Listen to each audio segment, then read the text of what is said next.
From a morning high in the 40s into the 20s in the afternoon. Windy as well, with gusts up to 45 miles per hour. A mostly sunny, breezy day Saturday, high 24. For KTUI, I'm meteorologist Jim Rinaldi. KTUI time is 10:05, and the current temperature is 36 degrees. I'm Sam Scott for KTUI. And welcome back. Here we are live at the White Mule Winery on the high plains of Gasconade County. 42 degrees here at airtime, and you know, it was clear perfectly earlier, and a few clouds are skiffing in. That's exactly what the weather forecast said it was going to do by this afternoon. We won't be seeing much sun, and you know, weather is changing, but at this juncture, 42 degrees on January the 7th. 11th. 11th and 7 come 11. Whoa! I only been 4 days this This year's week. flying by, I can tell you what. It really is. I mean, you know, somebody that don't write checks, you know, and you know, don't get out and watch the calendar very much. But it's Thursday. I do know that. And we're here at the White Mule on KTUI 1560 AM, 94.1 FM.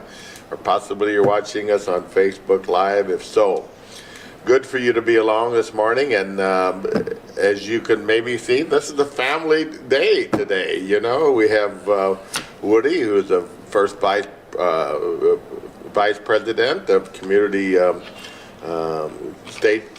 First State Community Bank. I'll get all of this right, maybe. Wow, it just, you don't do any of the banking either, do you? you know, I don't get very much, you know. And then Gracie, who is running the White Mule Winery today, and you know, we've got her on board, so we're just going to talk about all different kind of stuff, and we hope you joined us for the day here, and you know, have a conversation with us. And we're going to talk first of all about, you know, my observations this week, and you know, another week it is in paradise, living where we live. We can grab news from all over the world, but you know, starting last night with the debates, I watched the debates, you know, through and through against the Saint and Haley, and you know, a pretty good discussion as far as I was concerned. You know, that they had, you know, talking about their vision and talking about their past records. An interesting dialogue, and you know, it got pretty feisty. You know, throughout most of the night, there was a lot of you know, throwbacks and a lot of kind of name calling in regard to who's the most truthful. And that's a hard thing in politics to prove, by the way, who is the most truthful, because we have some people there that absolutely a lot of people, you know, skim the truth, you know, but a lot of times don't, you know, substantiate it, you know, well enough for, you know, some of their critics. And, you know, that's just the way it is. There's always different versions of what people perceive and what they think. But a pretty good debate. Iowa caucuses are only a few days away, and I guess I was thinking on the 11th. But now that will be the 15th, maybe, on Monday anyway. Yep. Whatever that is, on Monday is the Iowa caucus, the real first test of the primary. Will it be a test or not? I don't know. They're going to have some really severe weather, and we are too, coming up here. But, you know, maybe one of the coldest you know, caucuses that they've ever had. You know, if not, it's going to be cold no matter what. So who will that bring out, and who will stay at home? We're yet to be seen. But anyway, their process for you know, picking a candidate is mostly different than anybody else. How they caucus and what they do, they actually all get in a room and pick, you know, they have team captains, you know, Chris Christie is no longer in the race, so, something will happen to, his team that he kind of put together there in Iowa, which is, the way I understand, pretty limited because he never spent a whole lot of time there in regard to that. But we'll see what happens. But it looks as though Trump has a big lead in Iowa. We'll see. We'll see. We talked last week about the polls a little bit, Woody, and how good the polls may or may not be. I don't trust them, and as we go in to the future, I don't think I'll trust them even as much as I do now, because artificial intelligence may sway them polls. You never know. Yep. And a lot of us just don't want to give people any information in regard to what we're thinking, because we kind of realize that it's all trackable, and that's the problem with that. So, we'll look at the process and see what occurs the next week. Trump had an interesting week this week, in my opinion, when he went before the judge and said, his lawyers basically said that the president has absolute immunity, and we'll see what the appellate courts are going to say about that. But it kind of makes me scratch my head that even when he was claiming this all along before it come before the judge, that how could anyone in this country that we live in have absolute immunity in all circumstances? It just doesn't hold any water for me, and I don't believe that it's going to hold water for Trump either, but we will see. We sure it will be appealed no matter what to the Supreme Court, and they too will probably end up making that decision. Their plate is full, Woody. Yep. They got an awful lot going on. So Woody also said when we come in and we seen Blaine Luetkemeyer made really a surprise announcement last week, saying that he was no longer going to run for his congressional seat. And it kind of took a lot of people by surprise. Those of us that kind of know him realize what sacrifice he has made, over the years to do what he did. He lived a long way from the airport, in St. Louis, and he's got to make that trip a lot. So he's got many hours invested, probably at least 3.5 hours back and forth, from where he lives in central Missouri to get to the airport each and every week, and a big sacrifice that him and Jackie has paid. I'm sure they want to enjoy their life and their grandkids at this juncture, and I wish him the absolute best. Yep. So who's going to run? Who's going to run for that position? It's open, so we will see as time prevails who may be that. And you just shared with me a while ago, buddy, which I didn't realize, that they changed the law in the state of Missouri. Anybody throughout the state of Missouri can run. That is correct. For any U.S. House of Representatives seat, any congressional seat.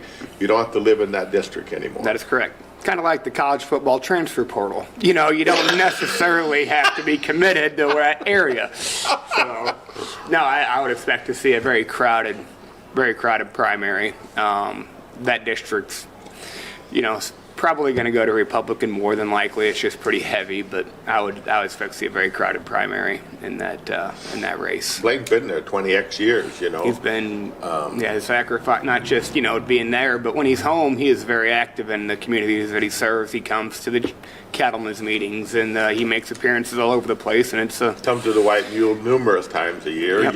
Just not only for Farm Bureau and meetings here, but just to come and eat, and bring his wife along, okay, So he's out there. Yep. Yep.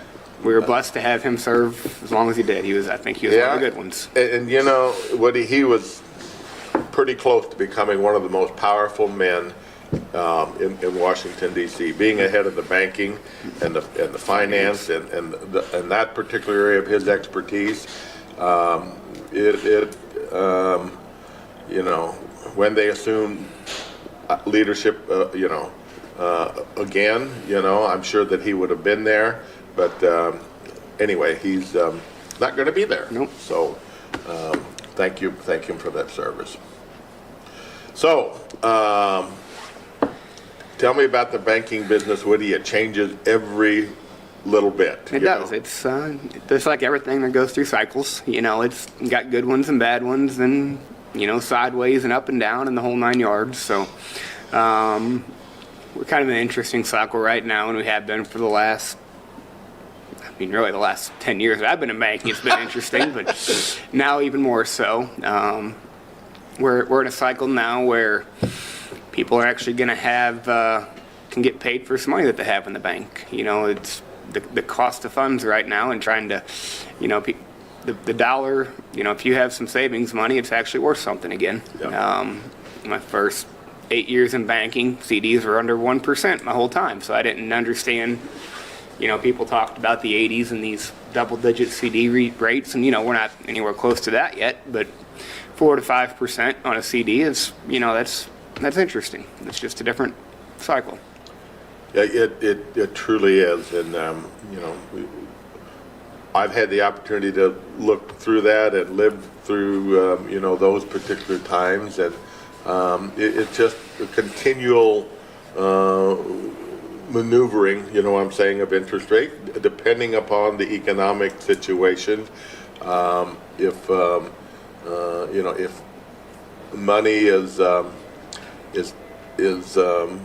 you know, if inflation is high, if things are going, interest rates, you know, goes up, you know, because they want to slow the economy down. That's the bottom line of it. If not, you'll have runaway inflation, and we've seen a little bit of that, you know, last year, and you know, we're still seeing inflation. There's no question about it. But this morning, maybe just a little uptick I seen this morning on you know, the month-to-month you know, inflation rate, which doesn't really set a trend. I mean, the trend is definitely down, Yep. you know, but Yep.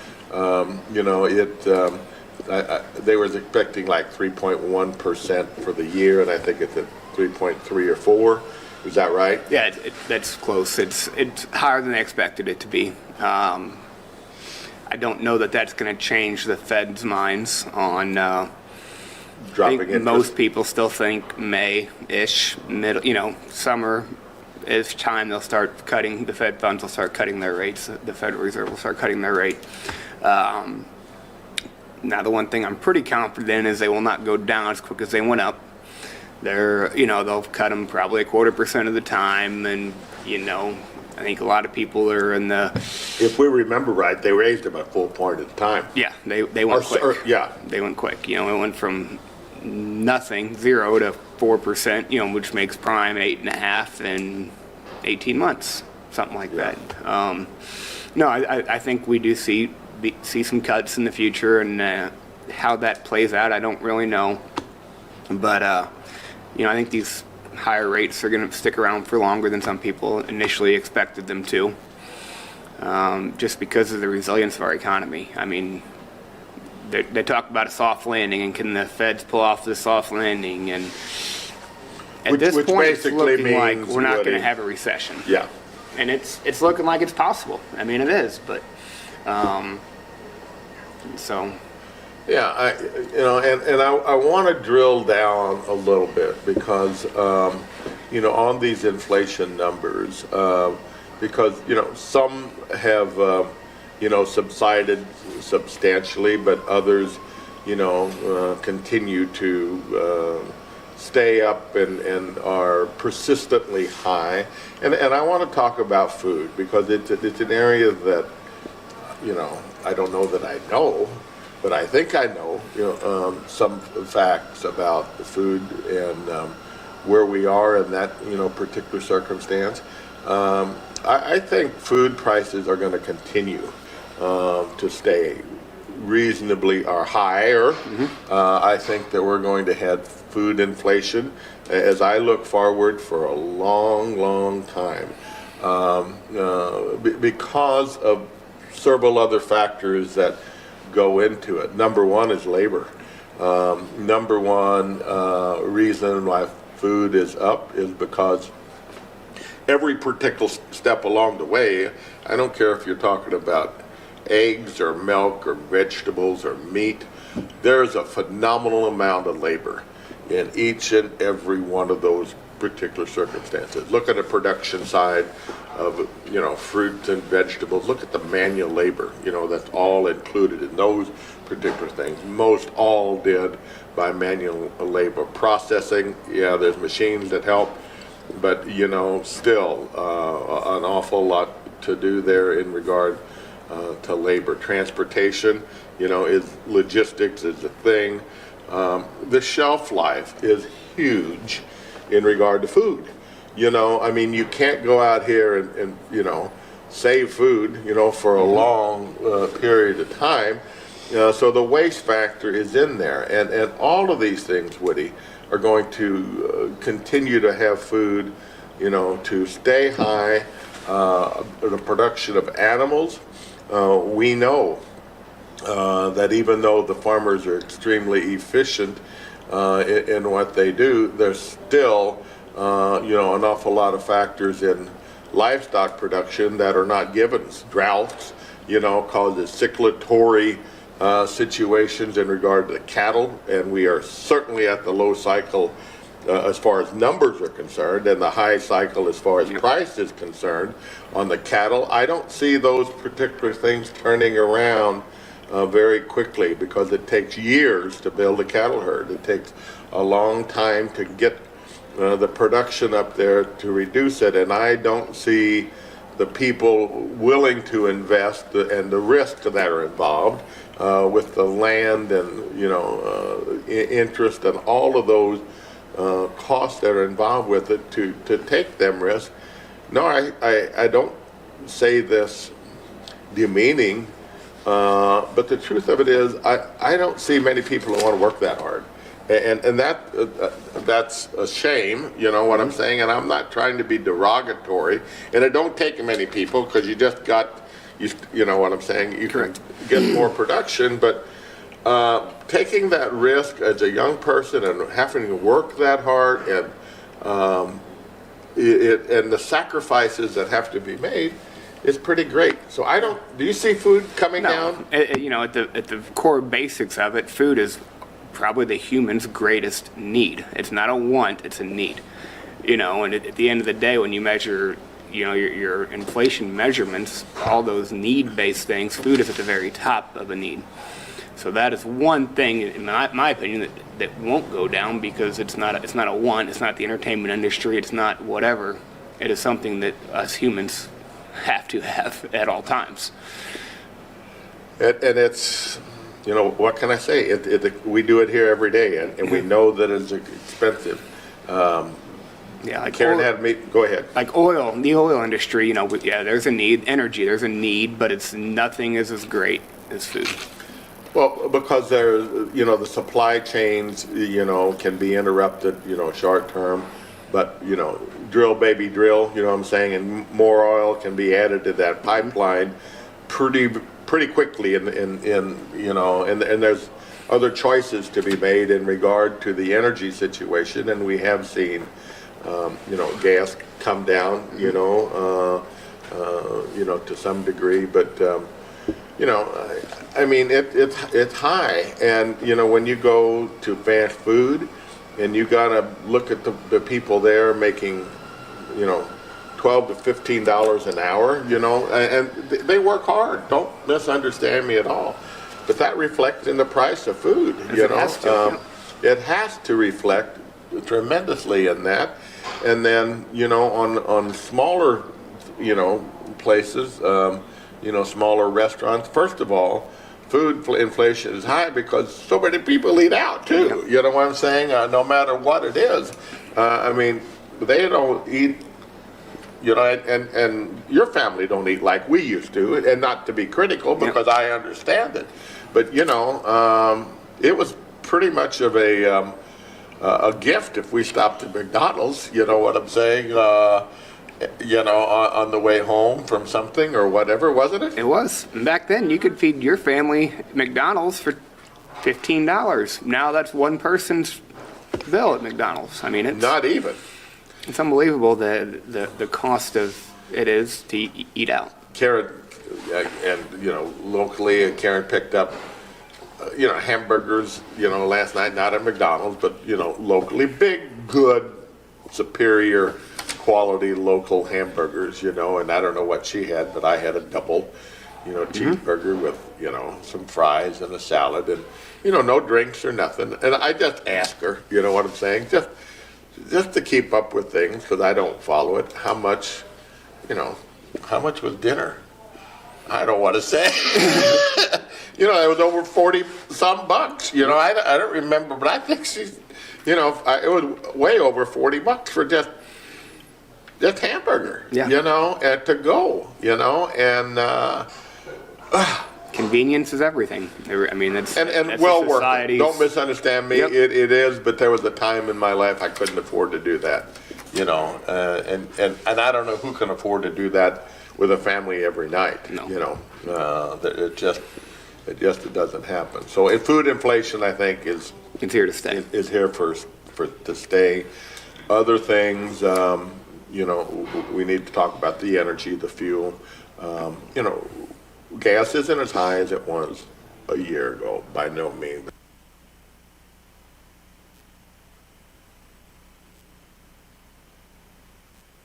I think it's off probably around $1 a gallon, is it not? I think that's probably a Close. little steep, but close. Close to that, and you know, I've seen higher gas prices, and you know, we need to get that, you know, and we're producing a fair amount in this country. You know, we are exporting an awful lot of you know, a lot of energy at this juncture, and we need to continue to do so.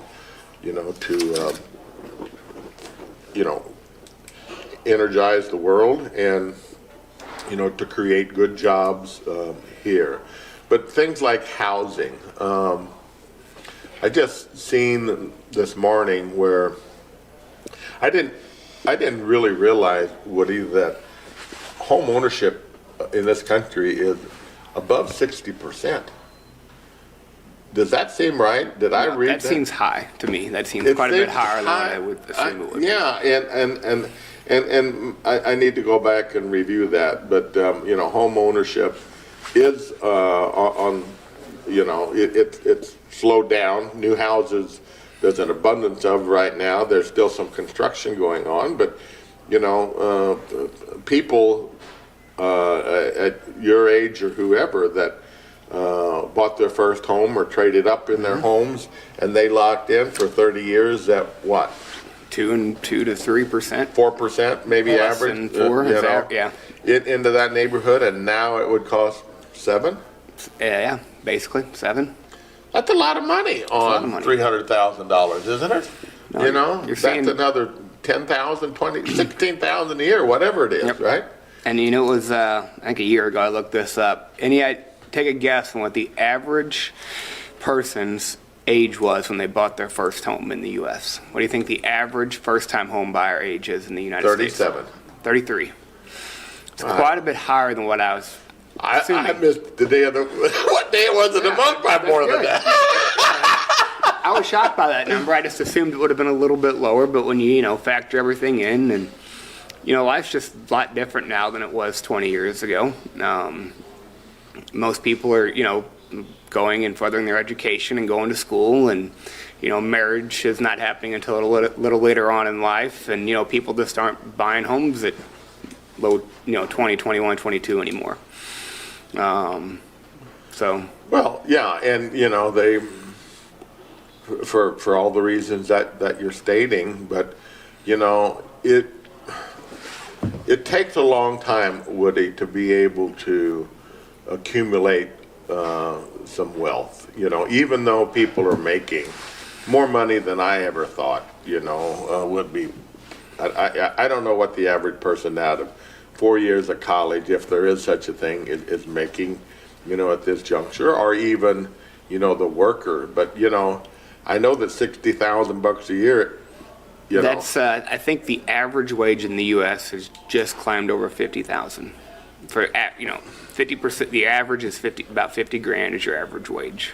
So that's the high and the low. I don't know what the median would be. It's probably greater than that, or yeah. And that's for all working class. That's Right. 18 to 70 Right. years old. That's so. College degrees probably higher than that, I would assume. But a lot of trades got great Benefits. Great pay. benefits and great salaries also. So anyway, that's not very long ago, that was a heck of a wage, and now you can't sustain a family on $50,000 a year. Even two people making close to that.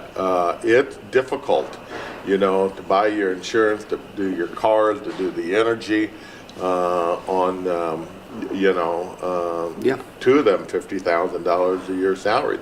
I mean, childcare is big. You ought to know a lot about that, Woody. Yeah, I know it's pricey, but at the end of the day, it's supply and demand. The child care people out there don't go try to just rake people over the coals. They got to pay employees to, up and run and help out, and it's just what it is, child care. Yeah, and it's going to continue to be there, forever. It's not going to deflate much, But it is more and more, because it's almost uncommon anymore to have a stay-at-home parent.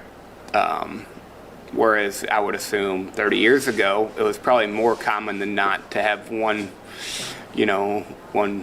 person staying at home. But where now it's not unheard of, but less common than it used to be.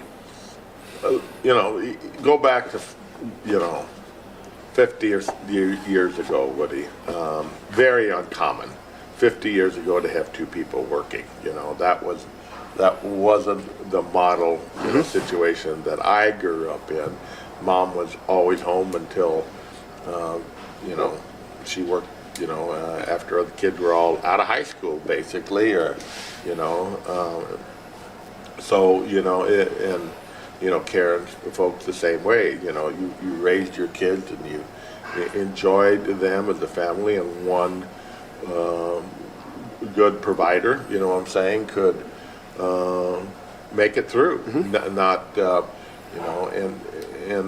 That it took some sacrifice. There's no question about it. You couldn't have it all, but family was absolutely the focus, and in my opinion, it still needs to be. But things change, things evolve. So I want to also, we're working on the inflation situation and drilling down into some of these, particular categories that, are not going to lessen up very much. I mean, medical costs, even though that's not figured, nor education is not figured necessarily in those monthly inflationary situations. I do see that we're going to see more scrutiny on the education, especially higher education, and what the costs are there. So many of those, higher institutions are going to have to justify what they are doing and how they're doing to some degree because of the liberalness, I'm saying, that is there. But, people that go to those higher institutions, they're scrutinized because what value are they really given? I mean, the whole situation in regard to, Biden paying off college loans is a slap in the face to our higher institutions. It's a slap in the face, in my opinion, to America, because we let it get that way, and we promoted it. Republicans and Democrats alike promoted, and how I promoted, I'm saying, you guys getting an education, because I never had one, but it's my fault too, because I thought that piece of paper was worth something. It had some particular, value to it, and it does. But if it doesn't pay for itself, and a poor degree don't pay for itself, it's a waste, isn't it? Yeah, you just got to be mindful, and that's what I see a lot of, even when I was in school. Be mindful of what you're getting a degree in and the need for that workforce when you're done. There's so many people now going to school for jobs that aren't out there. Yeah. Psychology or, whatever. I don't want to just pick on that. There's many, if you're going to be in the medical field or an engineer or an attorney or, something along those lines. Yeah. Absolutely, it's worth the investment. But if you're just getting it to check a box, it's typically just not worth your bid. Yeah, it is. I look at agriculture, okay, and yes, there are some, people out there that are highly educated, but there's an awful lot of agriculture that is still dead, with one of the highest technical, situations that you look at anymore with the GPS and, the data of the soil and all of those particular kind of things. And technology has made it easy for somebody to get on their tractor and have somebody, tell them what buttons they need to push and go out and put out 5,000 acres of corn without missing a kernel. You know what I'm saying? It is all there, and it's kind of did for them. And these people are not highly educated. Yeah, they have skill sets. There's absolutely no doubt. They have work ethics that are there. Not that I could do those things, because I don't. The GPS I have is, get off, boys, and open the gate. Yep. Or Gracie, unwrap that bale, for me. But, it's there. And so you don't need a lot of that, situations. And most of the creativity, or an awful lot of the creativity, Woody, and the entrepreneurism doesn't come from colleges. No, correct. Most of it comes from the opposite. You read these Exactly. success stories. They quit school. All the most successful people in the world quit college and started their own thing. Am I wrong? No. Can't disagree. I with never went to college, except when I was in the 40s. Yep. And not that, you understand that, people that aren't made to check and think in the box are make a great, some of the greatest contributions. Correct.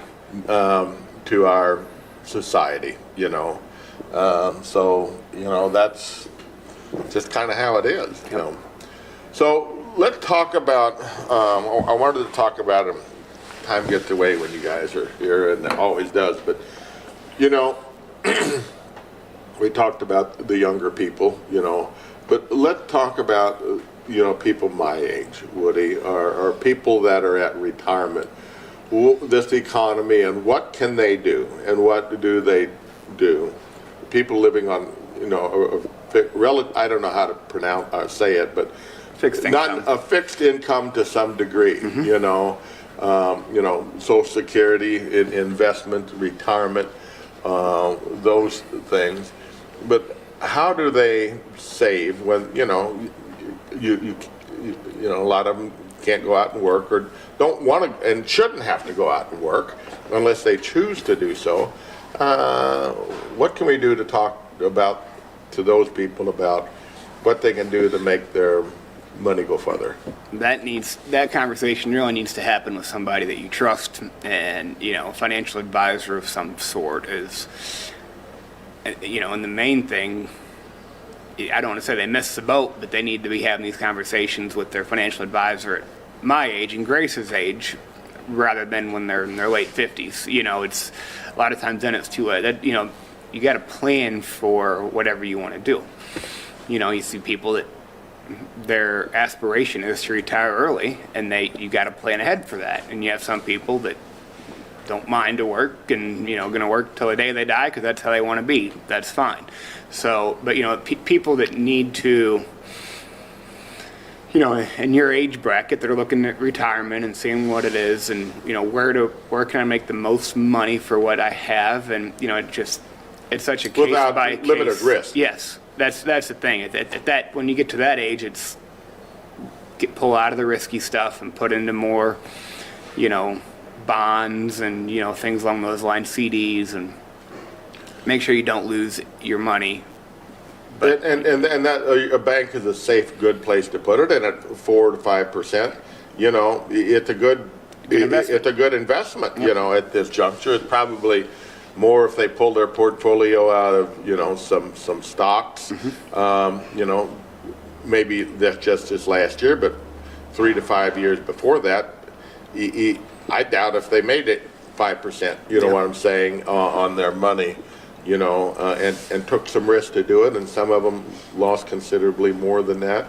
But you know, there are other things that people that are you know of age that's under fixed or limited income can do, and you know, one of those things is taxing on the house. You know what I'm saying? I mean, there are people that probably aren't aware that, you know, if you're at a certain level of income, they have tax credits, you know what I'm saying, to help you stay in your home.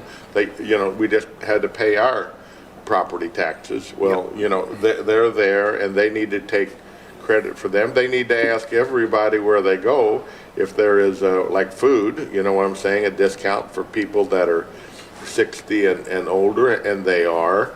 I know Mom used to get, you know, she had propane there when we quit cutting wood. And you can talk with your propane dealers and get a monthly assessment, you know what I'm saying, or a lot of them, you know, where you can pay so much a month, you know, for that, so you don't, coming in the next week, don't have $1,000 bill hitting you in the pocket, you know. So those are the kind of practical things, you know what I'm saying. And most of those people that are retirement age kind of know value and kind of know how to save on food. And they're good at budgeting.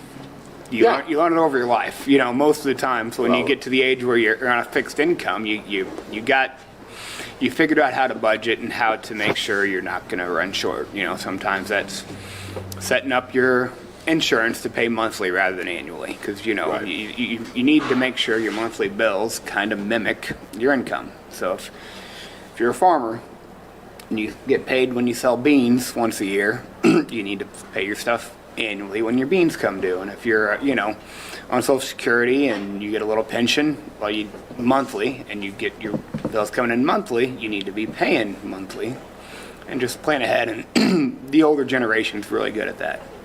Well, they've had to do it. They've had to do it, you know, all along, and they continue to, you know, to do it. When you get older, though, there are unforeseen things that, you know, come about, even though however good you plan on, and the medical costs are part of that, even though when you get a certain age, you're kind of covered, you know what I'm saying?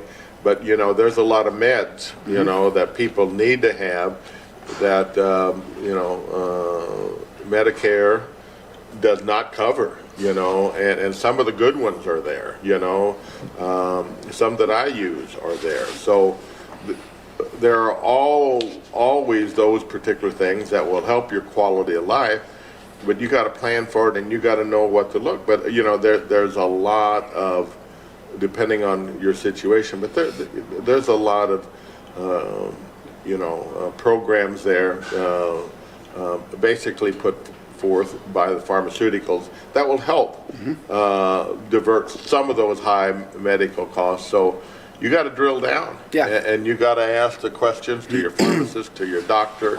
Say, I just talked with somebody last week that said, you know, their particular medicine they're on was $7,000 a month, you know, and I don't even remember what it was exactly, but who can afford that? No. You know what I'm saying? Who can do that? But it was working, you know, and it was life-saving, and, you know, there's programs there to help those you know, particular individuals that need it. So you've got to work at that. Yep. You know. And there's people out there that's their job. You know, Medicare Solutions, and to see if you need your, you know, Medicare Plus and buy additional coverage, and you know, God, I'm glad Mom takes care of all of that for Yeah, me. you got to talk to somebody to make sure, they'll ask you the right questions and lead you in the right direction on if you need to buy that additional coverage. Is it worth the cost? Is it not worth the cost? What's your medicine regimen and things like that? So, yeah, it's just kind of how it is. So, my goodness, time is going. But let's take a break here on KTUI 1560 AM, 94.1 FM, or possibly you're watching on Facebook Live. If so, hope you're enjoying our conversation. And Gracie, Kathleen, you're going to give us an update on what else is going on in our neck of the woods this week. I mean, January is kind of a a month where not necessarily a lot happening, but there is things happening. There is, and people chose to do it on the coldest weekend. Of course, The VFW and Owensville Middle School present a blacklight bingo this Saturday, January 13th. Doors will open at 5. Bingo will start at 7. Dinner will be served from 5 until 6:30. They will have muscatoli dinners and hot dog dinners. 50-50 raffle, and bingo cards are $10 each. Trying to see, I guess that's just for the Owensville Middle School. BINGO. BINGO. I've never been to a blacklight bingo, but I hear they're a lot of fun. I haven't either. I don't have no idea what they are exactly, but it is what it is. St. Paul's United Church of Christ in Gerald is having their chili dinner Friday, January 12th. They will be serving from 3 until 7 or until sold out. Serving chili dogs, hot dogs, sandwiches, mac and cheese, and desserts. Carryouts will be available. they timed that perfect. Who doesn't want chili when it's 13 degrees outside? We're having it tonight. Getting ready. The Owensville Moose Lodge is having a barbecue benefit for Kenny Vandegrift Saturday, January 27th, starting at 11 o'clock. Pork steak, sausage and chicken, potato salad, slaw, and baked beans. They will have a silent auction, a dinner auction, and a gun raffle. And this Friday night at the White Mule, we will be serving steaks, lasagna, beef kebabs, country fried steak, and grilled shrimp from 5 until 8:30. Saturday, we will have pizza, wings, and hamburgers from noon until 5, and then our steak dinners after that until 8:30. Sundays, all-you-can-eat pan-fried chicken and roast beef from 11 until 3:30. Weather depending, or what's the plan for the winery over the cold weekend? Wait and see. I mean, I'm not sure about anything. I'm just kind of glad New Year's went good, and because we had a lot of people here and a big wedding, and if Gracie would have had to shovel snow by hand to park all those cars and take care of everything, or it would have been sub-zero. This barn doesn't heat all that well, you know what I'm saying, when it's sub-zero out, but that's the way it is. Yep. We will be open unless we have to close, so.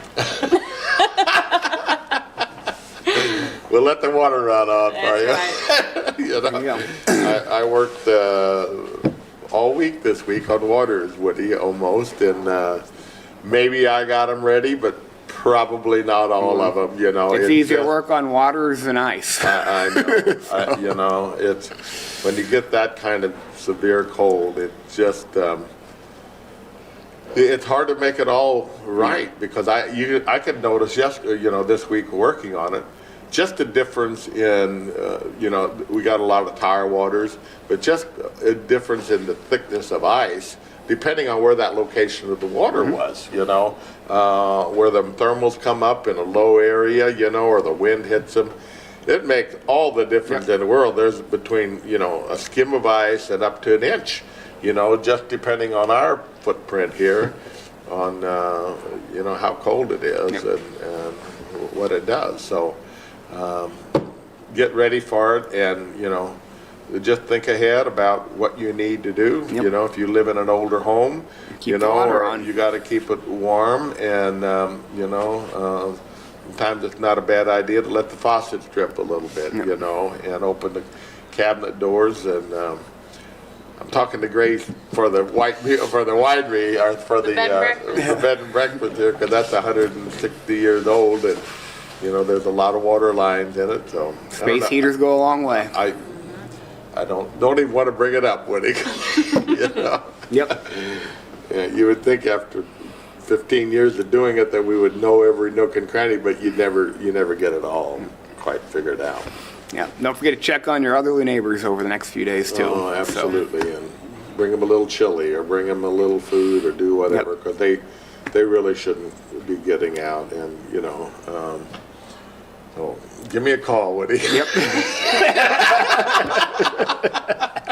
We can do that. Give me a call, and I'm not going to have you bring a load of wood, though, because I ain't burning don't want wood no that. more. I know. You can bring us a load if you want. I keep my stove going, but we got plenty of wood, so we're good to go for a while. So the kids are, we got to see them Monday, except Will, and God, they're growing up in a hurry. The twins are just, they're into a lot of stuff. They are. I didn't have time to watch the debate last night because we had quite the debate going on at our house between them. And it sounded like it was probably cleaner than the one on TV. Yeah, you got something to look forward to. A little fire in your house, too, huh? They keep the air moving through there. I can tell you that. We ain't going to have any pipes freeze this weekend. It's good, though. Yeah, it is great. And, Will's in school, and, the girls are starting to go to preschool, Yeah, right? we go to IXL over at Temple Baptist there in Sullivan, and they do that 2 days a week, and they enjoy it. And it's good to have them get a good exposure to other kids. And, they were, I think there is a thing, they were what we call COVID babies. They were born and then the world shut down, Right. so they had very little social interaction the first year of their birth. And, you can kind of tell that on some of them kids that are in that 3 to 4 year. They're a little more reserved, timid and not quite as comfortable being in a big audience. Yep. Yeah, so they never seen it for, No. A year plus, because and they were premature, so we had a little bit more stuff we had to be careful of than some. So, but there's a whole generation, or not generation, couple years worth of kids that didn't really have that exposure that a lot of people used to. Yeah, and that's I've kind of changed my attitude or mind about you kids went parents as teachers. They come to the house and they did assessments and those particular things, and looked early at what your needs were to some degree. And I thought, well, I'm pretty conservative in my thinking. I think I can do this. You know what I'm saying? I don't know how important that is, but wanted them to stay at home as long as possible, because I never went to kindergarten, pretty obvious, but but I have seen the value in a structured education, and I have seen the value in even in my own grandkids, not that when they're exposed to other kids at an earlier age and in a structured setting, it's kind of a positive thing as far as I'm concerned on how they do and whatever. Now, you don't want to pull their independence from them, you know what I'm saying, or their rowdiness necessarily, but having a structured setting is not a bad thing at all, so Get them used to the real world. yeah, I mean, Karen has a structured setting for me, kind of, but I color out of the line sometimes. So, what's your predictions for this year, Woody? Any political, any economic, any football, any big predictions? Did you watch the Kansas Mizzou game the other night? Probably not. No, I didn't. I mean, not Kansas, Kentucky. I seen parts of that. I didn't see much of it. I didn't have it on TV, but I didn't get to watch much of it. But Mizzou looked okay. I mean, they can compete this year. I think it's kind of a rebuilding year for them, but we kind of think we were hoping for a little bit more of a winning season. But we can compete, and I think we will compete throughout the year. Mizzou football is fun to watch this year. Chiefs play on Saturday at 7. Looks like it's going to be one of the coldest games I've ever had at Arrowhead. Wow. So It'll be hot there, though. It'll be warm there, which I think will work out to the Chiefs' favor in that, when you got Miami coming up, those guys are used to 70-degree weather, and I think that might play into the Chiefs' favor, that cold weather game. Is that Sunday? Yeah. Saturday. Saturday. Saturday at 7. 7 Okay, o'clock. so that's be a good time to turn the fireplace on. When you're eating your chili, turn the fireplace on and watch the game. So, Yeah, well, how about, tell me where you think prime rate's going to be at the end of the year. I'd say prime rate now is at 8.5. A lot of people are thinking 7.5, 7.75, somewhere in there. I think we'll see a little relief towards the latter half of the year. After election. Yeah, that plays a little part in it, but I don't think it plays as much of a part as some people think. No, I concur with that. I think the prime rate is, the Fed does a good job trying to stay separate as much as they can. But, there will be some headwinds, obviously, but... Any political predictions? No. Steering clear of that. Yeah, and just go team. Not the political answer to Grace. Gracie, any predictions? More kids this year from you? For Woody, I know that. Got one coming in April, so that'll be fun. not for me this year. You don't think? Okay, well, we'll see. That's my prediction. Well, you would have a better idea of that than anybody else, but you don't know for That is knowing true. either, There's only one person that knows that. That's exactly right. Daddy used to always say that, The first one comes in 9 months, the second one comes at any time. no, the first one can come at any time. there The we go. second Yeah, one is going to be That's right. 9 months later. That's right, You yeah. know, or could be 9 months later. Had that backwards. Yeah, well, he understands. Hey, God bless you. Good for you to be aboard here with us today at the White Mule. Thank you, Woody, for coming and talking. Woody, you can contact him at First State Community Bank at Owensville, and or you can go to any of the branches and they can get a hold of him. So appreciate you being here, Gracie. Good to have you, and we got a baptism, we hope, coming up Sunday, from Millie, family get-together, but if it's sub-zero, we've had, sometimes we've called church off if it's too cold out there, so we will see, but be warm, be safe, start thinking about it, at this juncture, what you need to do to do that, and stock up a little bit, and good Lord willing, we'll see you next Thursday. On the weekends, we head down to the pool at the rec center. It doesn't happen every day, but it does happen. You don't have to change your entire life to be healthier. Just make some simple changes and include your family. You'll see how easy and fun it can be. You can make a difference. Eat smart, play hard. And when you do, your kids will too. A challenge from USDA.